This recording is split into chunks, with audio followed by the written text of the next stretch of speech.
Ficaríamos aqui a tarde toda conversando, porque tem história que não acaba mais. Eles estão falando do Clube dos Canalhas, eu, graças a Deus, nunca participei desse clube, né? Mas as histórias são assim, né? Intermináveis. E para a gente encerrar, eu gostaria muito de ouvir o Narciso.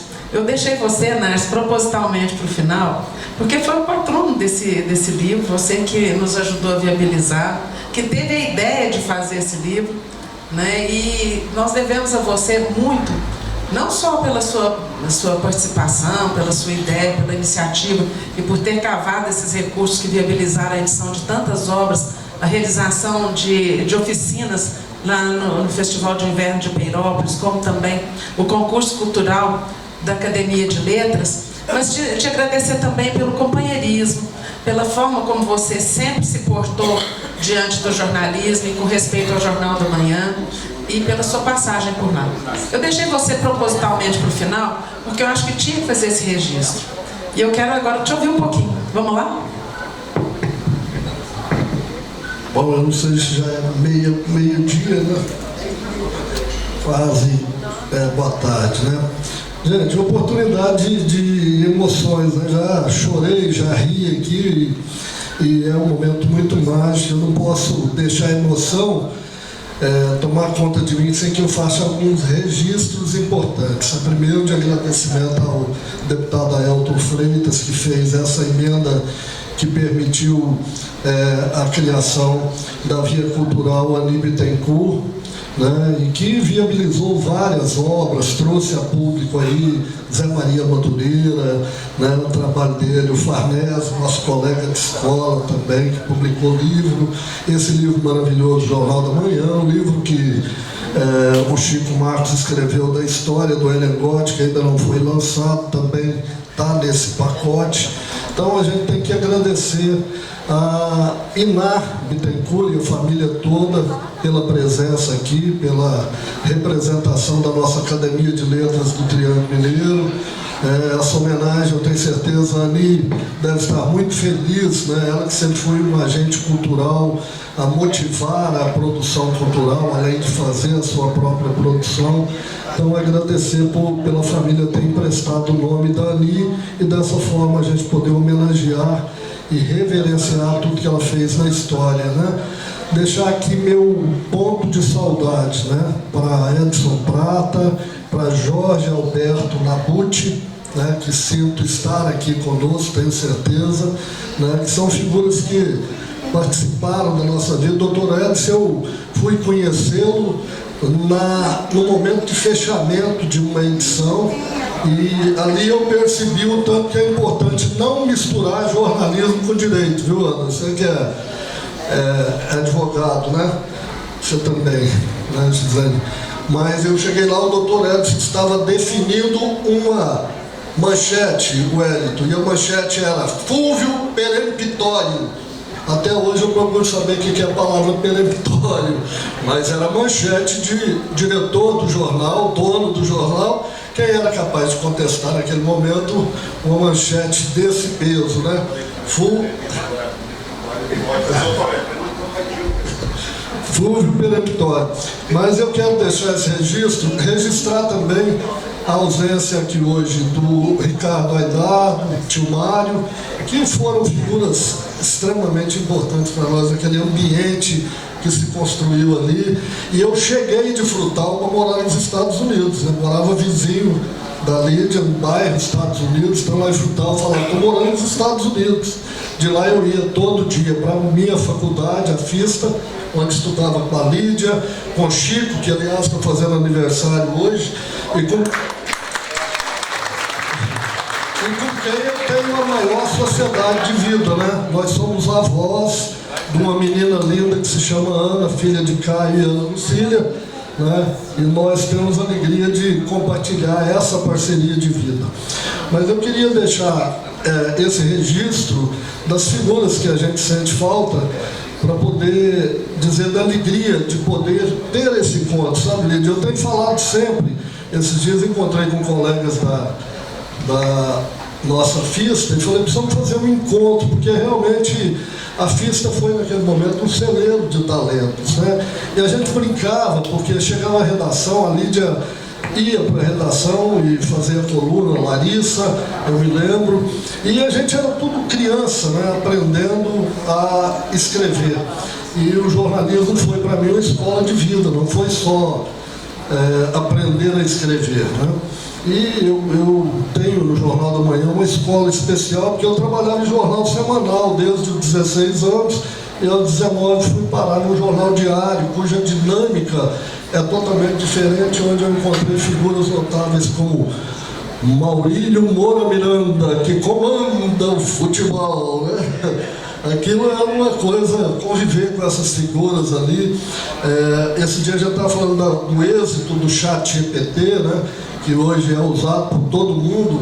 O nosso chat GPT era o Varnar. Sabe, você entregava um testículo qualquer para ele, ele transformava aquilo numa grande matéria, né? A revisão, a memória histórica. Então já tinha lá no Jornal da Manhã, em 79, o chat GPT Varnar. Queria fazer um registro só de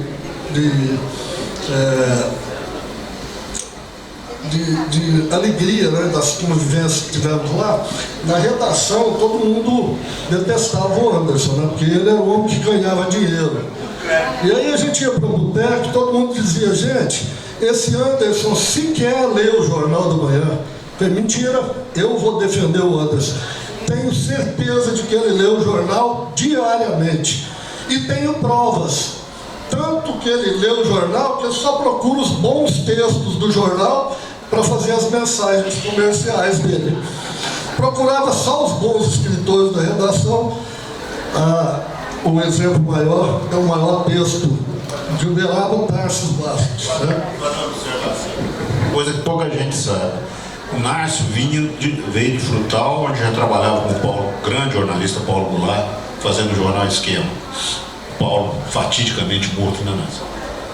Veio para Frutal, para Uberaba fazer a faculdade. E uma coisa que pouca gente lembra lá no jornal, teve uma época que o nosso editor propriamente dito, o Ricardo Aidar, tirou férias e o Nárcio foi escalado para editar, para descer lá para o chumbo, para formatar as páginas. Foi quando eu acredito que o Jornal da Manhã teve a sua maior transformação no visual gráfico, porque esse cara é enjoado. Ele virava lá para cima, na hora de fechar a primeira, vou fazer 4 colunas de chamadas, pode fazer de 10 linhas cada um. Como é que é? 10 linhas cada um. O Ricardo nunca exigia isso, né? Aí passava uma linha, fazia com 11, ele voltava a matéria para a redação. Não, falei 10, tem 11. Escapou várias vezes de ser bem xingado, mas foi uma época muito bacana. O jornal ganhou uma feição gráfica muito bonita. E não sei se de lá para cá continuou. O que você acha, Nárcio? Bom, é isso. Mas tinha uma coisa, né? Vocês eram chamados de Nárcios Tarsis. Né? Porque era Nárcios Tarsis. Havia o Tinino que servia o café, né, Moura? E ele não sabia quem era o Nárcio, quem era o Tarsis. E ele não sabia falar, então ele chamava a mim e o Tarsis de Nárcio Tarsis, Nárcio Tarsis, porque dava na mesma, a gente se identificava ali, né? Mas o que eu quero dizer mais importante que essa experiência da publicação desse livro mostrou é a importância do jornal como documento histórico. Sabe, eu tenho visto as publicações do Guido Vilharinho a respeito das imprecisões de datas na história de Uberaba e que, com que segurança você visita as páginas do passado desses 53 anos e consegue identificar ali as datas exatas de cada acontecimento. Isso é uma marca imperdível. Nós que tanto amamos o impresso, sempre vamos contestar essa virada definitiva para o digital, porque pegar o jornal na mão, né, é diferente, é como um ato de carinho, né? Eu tenho para mim que essa trajetória do Jornal da Manhã é um ensinamento. Eu me lembro quando mudei para cá, eu convivi muito com Hugo Rodrigues da Cunha. E o Hugo dizia que a um determinado momento da história política dele, o jornal Lavoura e Comércio passou a fazer uma oposição ao governo dele. E ele disse uma frase que me marcou, principalmente como editor de jornal. No dia que o jornal Lavoura e Comércio passou a contestar a minha administração, passou a não registrar os meus atos administrativos, a não documentar as minhas inaugurações. Eu, pela posição que ocupei, tirei do jornal o maior mérito que ele tinha. Ele deixou de escrever história. Isso é extraordinário, porque realmente o jornal Lavoura e Comércio tem uma história magnífica. Quando eu fui deputado, o governador Marconi Perillo me procurou no Congresso Nacional para permitir o acesso ao Lavoura e Comércio, porque boa parte, talvez a parte principal da história de Goiás está documentada no arquivo do Lavoura e Comércio. Quando a Lídia me pediu para viabilizar um mecanismo para a digitalização das obras dos jornais da região, incluindo o Jornal da Manhã, e eu era secretário de Estado de Ciência e Tecnologia, e nós viabilizamos a hemeroteca do Arquivo Público, que aliás construímos na gestão do Anderson, em parceria com ele sempre solidário com o meu mandato, com as nossas ações que fizemos juntos, né? Nós tivemos a oportunidade de criar esse legado para deixar aí. Então eu acho que essas 100 páginas homenageiam esse período, essa história, e nos remete à necessidade de fazer mais. Daqui um pouco é as 100 fotos mais importantes, os fatos mais importantes. Então, Lídia, você é uma pessoa que começou como nossa colega de classe e hoje é uma gigante na trajetória que fez, do que herdou de seu pai. Você é um mamão, me perdoe te chamar de mamão, porque só irmão que é irmão chama de apelido, né? E a gente participou disso tudo e temos a alegria de poder conviver e viver um momento mágico como esse aqui. Há pouco, na sua ausência, Anderson, como disse a Gislene, você chegou atrasado, como sempre, mas a Lídia fez um apelo aqui no sentido de que a gente voltasse a disputar a eleição. Como não vou fazê-lo, eu queria te falar. Nós esperamos que você volte a ser deputado e que dê ao Uberaba a representação que você sempre deu como grande parlamentar que foi. E em sendo, você não se esqueça das emendas para a área cultural, para a gente poder continuar publicando livros, publicando história, fazendo com que o Uberaba continue sendo esse celeiro, né, de talentos. A gente confia muito que você vai chegar lá, como sempre chegou, vitorioso, e queremos estar juntos na sua vitória. Lídia, mamão e equipe, Larissa, minha sobrinha, Oura, que eu revejo, alegria de poder estar nessa manhã, saber que isso aqui é apenas uma parada em que a gente põe o olho no retrovisor, sabendo que o para-brisa da história nos reserva coisas muito maiores. Vida longa ao Grupo de Comunicação Jornal da Manhã.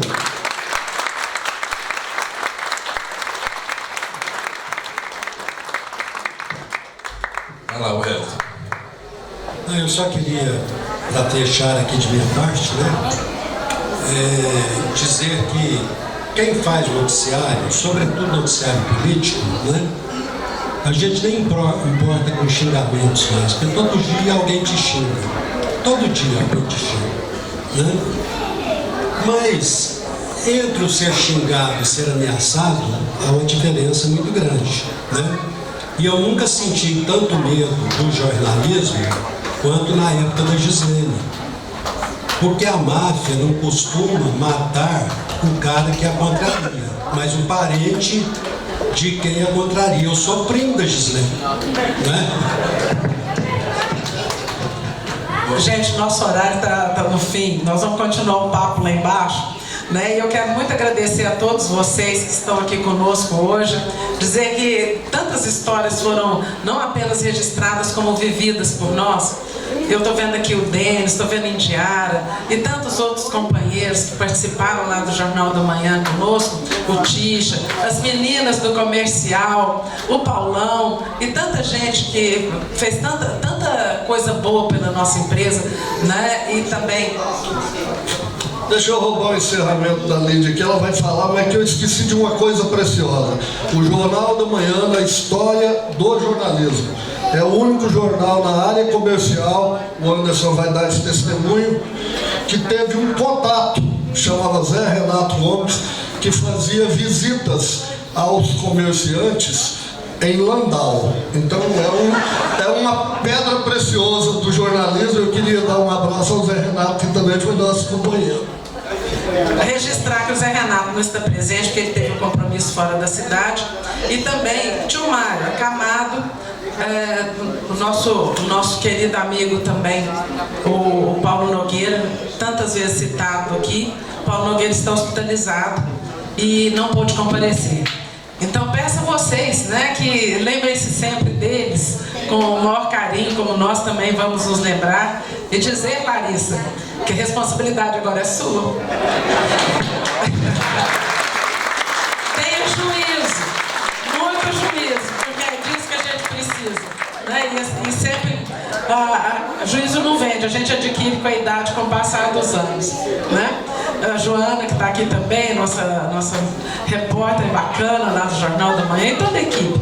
Muito obrigada a todos vocês. Espero que vocês gostem do livro, que tenham boas lembranças dessas notícias que nós publicamos nesses 53 anos de jornal, selecionadas sem capas. Não foi fácil. Eu vou falar para vocês que eu sofri para selecionar só 100. A hora que eu vi, eu queria botar 300, 500, já estava em quase 2.000.